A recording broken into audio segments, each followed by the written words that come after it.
morning and welcome to the Care Podcast, a podcast exploring the mental game of life for those striving to make a difference. I'm your host, Coach Bob Herb. Today's episode is a special one.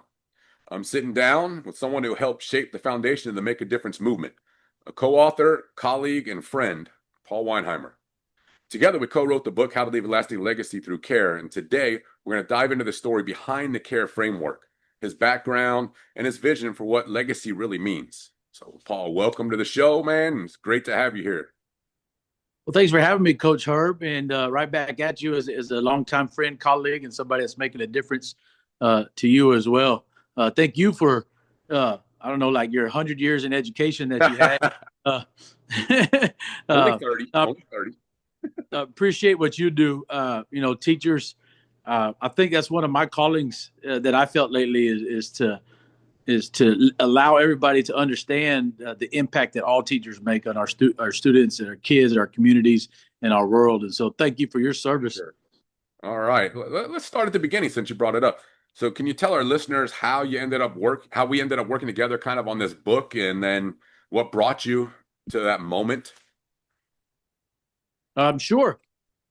So Coach Herb and myself, we were always worked the summer workout programs in Medina Valley when we were both working, teaching and coaching there. And the character lesson part, we always made sure to etch out, at least 15 minutes, sometimes more, to go over a character lesson, take time with the students, teach them about the specific character lesson for that day.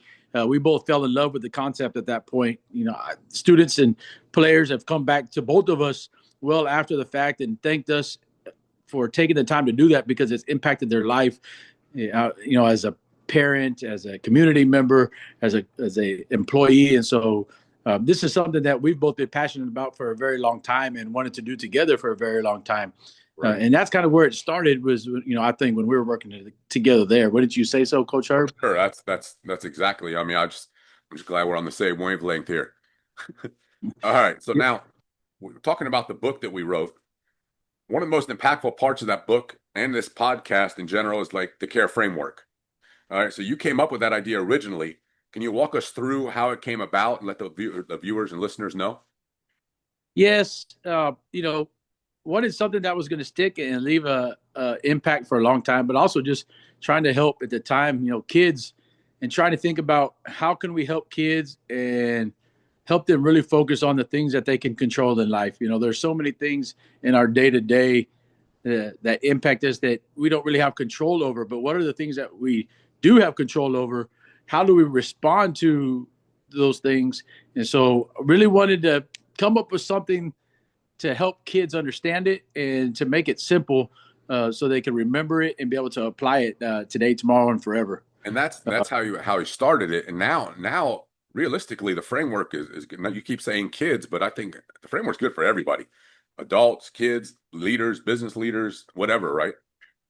Yeah, big time. So, I was taking a walk one day, and that's what it was for. I was running a youth sports league at that time through our church here in Lampasas. And that's kind of where my heart started with it. But no doubt, anybody that follows the care framework, it can help them. In today's world, there's so many things out there that people want us to react to and go on our emotion that's out of our character. And we got to make sure to take a breath, to respond with care and all the concepts that are within it. Right. Okay. So for those of you that don't know you personally, give us a little bit about your background and what path led you to coaching and leadership and into the writing thing. Sure. Now, I was, in high school, I loved football, man. It was like big time. It was everything. Like, I think like a lot of other people too. In my senior year, on the 81st play of an 80-play scrimmage, both coaches, I still remember very vividly, looked at each other and said, one more play. And on that play, I tore my ACL. And it was a hardship for me. Like, here John Gordon always talking about a highlight and a hardship and a hero and things of that nature. Right. That was a hardship for me because football was so big to me. But at the same time, it really turned into a highlight because I started to help coach some of the things in the team at that point. And then I volunteered to help the next couple of years. And I was going a different route. I was going into finance. My dad was an accountant. My brother's a financial planner. I like numbers and things of that nature. But my high school football coach said, Paulie, you need to you need a coach. And I was like, yeah, yeah, coach, I see you. I know you don't make any money. And so, so I kind of put it off and dismissed it. But I could remember, being in the car and driving. I can remember mowing my neighbor's yard, and it just kept popping up, and it kept hitting me and into my thoughts and into my heart. And just over a lot of time and thought and prayer, I changed my major and went into teaching and coaching. And man, I just it was one of the best decisions besides asking my wife to marry me. Yeah. Being a Christian, of course, one of the best decisions I made in life. I've really loved education. I love the opportunity to have an impact on students in different ways every single day. So that's how I kind of got into it. Now this is year 25 in education, and plan to be here for a little bit longer still, and trying to make that impact. So going with that, you just brought it up. So where in your life right now, where are you with work and what keeps you busy these days? Oh yeah, plenty busy right now. Yes, and so I was teaching and coaching for about 17 years, and stepped aside from coaching for a little bit and started working with the church and teaching also still. Went and got my master's. There was an opportunity to become an assistant principal, and I was asked, and I wasn't sure about it. I was like, I don't know, because I was really thinking about being an athletic director, but not administration. Right. And so after a couple of weeks, Mr. McQueen wore me down, and I said yes. And so I was an assistant principal. I did that for 5.5 years. Mr. McQueen retired last year, so this is my second full year as a principal at Lampasas High School. Every day is a great day to be a Badger. I love our students, our teachers. One of the big time things on my heart for the rest of my life, I think, will be to spread the love of teachers. Our teachers are amazing, and they make a positive impact on our kids every day. Awesome. All right, so let's make a little pivot here. Something we both talk about kind of often is our legacy. All right, the basic theme of the book. All right, it's a word that can mean a lot of different things to a lot of different people. So, what does legacy really mean to you personally? I think the impact that you have on others right now in your physical life, right here today, every single day. So, what are you doing to spread the love in your heart to others? What are you doing to impact others every single day? And then, how is that going to last even after you're gone? Whether it's you're just gone from your job, and so people aren't around you anymore, or after this life. What are you going to do in this lifetime that's going to truly stay and continue to impact others even when you're not around anymore? Are you leaving an impact that's going to last and through generations? Right. Or you're just going to be here, and then when you're gone, the lessons that you've learned, the heart that you've shared, they're not going anymore. So we want to continue to leave that impact for a long time. So, for that to happen, like in us to do this now, that got you to work to the point where you're trying to leave that impact, who influenced you to lead you to want to do that? I think you start with Jesus. Number one is been on my heart for as long as I can remember. My dad, passed away a couple years ago. Had a huge impact on me because he never met a stranger. He was nice to everybody that he came across. And my high school football coach, George Pasterchick, the one who said you need to coach, Right. Paulie, he just led with great passion. Absolutely loved his job, loved every student. He had a knack and a gift for knowing everybody's name. He had a nickname for everybody. Mine was simply Paulie, uh, and he could see somebody 20 years later, and it was so cool for me to see because he knew that person's name and their nickname, and he could share stories with them right away. You could tell how much he loved you. And here he is at this small school in the east side of San Antonio. We had about 200 students when I went there, and but the impact he made from that small school Right. is amazing because now all those people have gone on to be business owners, and they lead schools, and they're coaching, and so his impact has spread now throughout the entire nation and probably world through that 521 East New Braunfels address. His impact now is just truly spread, and he's been Oh, passed away wow. for several years. But those of us that were coached by him, we're going to try to continue his legacy and what he awakened in us in a positive way. That's awesome. All right. So you kind of dwelled on this or talked about this a little bit already about kind of your ultimate goal. What do you want to be remembered for yourself? I don't know. That kind of changes, I think, as I gotten older. I think number one, have I led anybody closer to to their faith and to Jesus Christ through my example and how I care for people. We're supposed to love others no matter what. And I think that's important to do and to make those connections and build relationships. I think at the end of the day, I want to be remembered as somebody that cared for people and was selfless in their love and how they showed it for others. I think that it's obvious. Everybody that meets you, you kind of everybody says the same exact things about you, and you're right there, dude. All right. So we wrote How to Leave a Lasting Legacy Through Care to help people kind of live intentionally and impactfully. All right, and we tried to give them like we said, the care framework, to a little guide to help push people in that direction. So let me ask you this: how can an ordinary person make an extraordinary impact on others every single day? Well, I think just like we talked about, I think it's through the simple acts, in our relationships and our inner workings every single day with people. And the care framework starts with just that is caring for other people. And so I think for us, it starts with that every single day, lifting others up. So many people right now are down and in the dumps, and we got to be there for each other. We got to share the light with others. And sometimes people forget that the talents that they have because the world wears them down. And we got to remind them, hey, I see this talent in you. I see you working. I see you doing good. And I know that you can get even better with that. And we got to remind each other of that. We got to remind each other of the good, because sometimes through social media or just through conversation, people like to share the negative stuff. Right. And so we got to be intentional about seeing positive, sharing positive, caring for each other. And I think as we do those things and people feel those things, it can truly spread.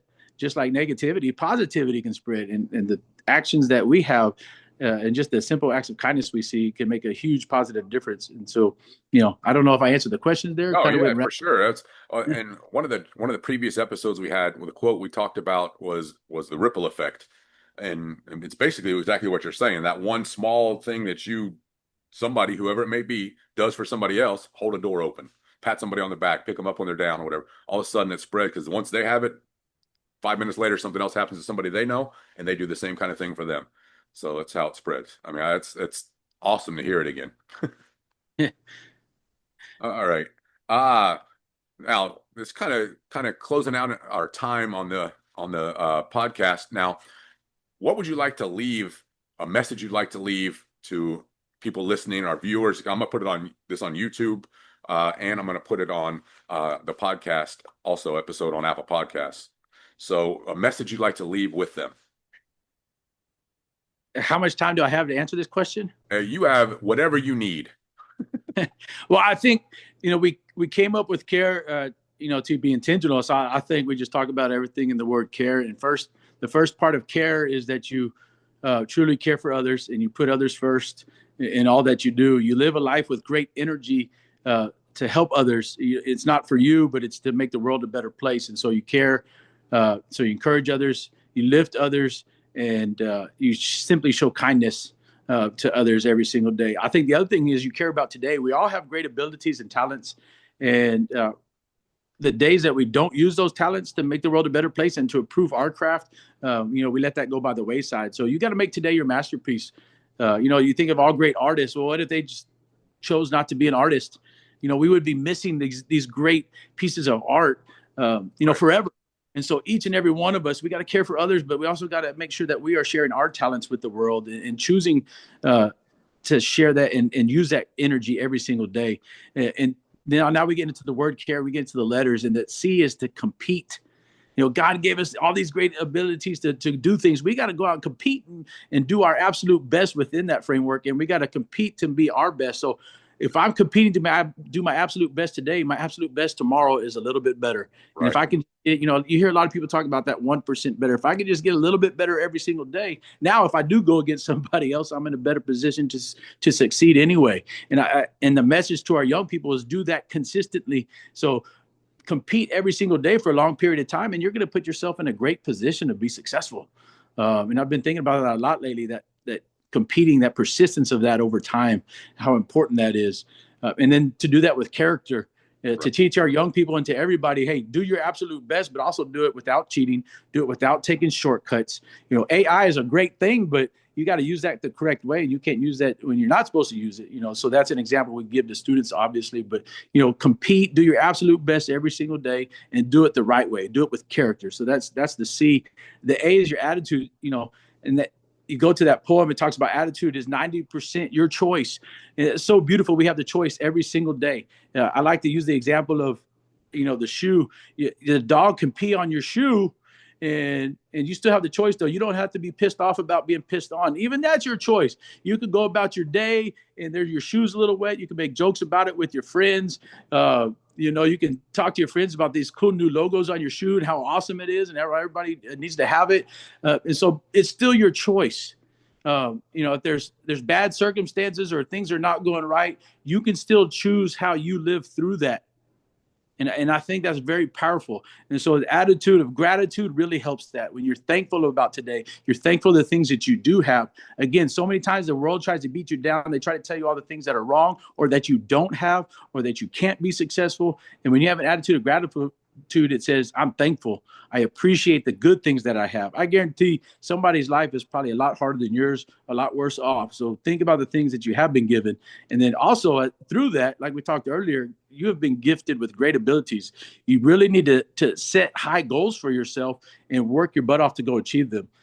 Because you can do great things. Every single person can go do great things. You find your passion, you find what you're great at, and then set high goals. So that's an attitude of excellence. So that's the C and the A. We get into the R, and I think it's very important to respect others. I think if we always wait for somebody else to respect us, you could be waiting a while. And so what shows me your care for yourself is how you respect, how you treat other people.